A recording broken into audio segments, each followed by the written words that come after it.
ज्ञानी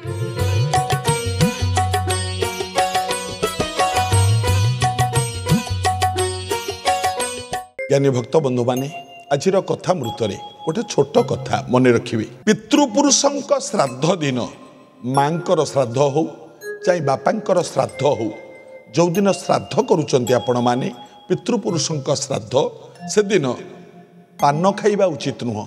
शास्त्र रे प्रमाण अच्छे कथा से दिन पान जदि पान अमल थाए ताले पान खाइबेनी से गोटे दिन पाई जो दिन श्राद्ध देइथिबे एवं से दिन कौनसी नदी अति आवश्यकता न पड़िले नदी पार हेबे नाही एवं विशेष भाव में से दिन मिछ कथा केबे कहबेनी जो दिन श्राद्ध देइथिबे एवं दुई थर भोजन करिबे नाही।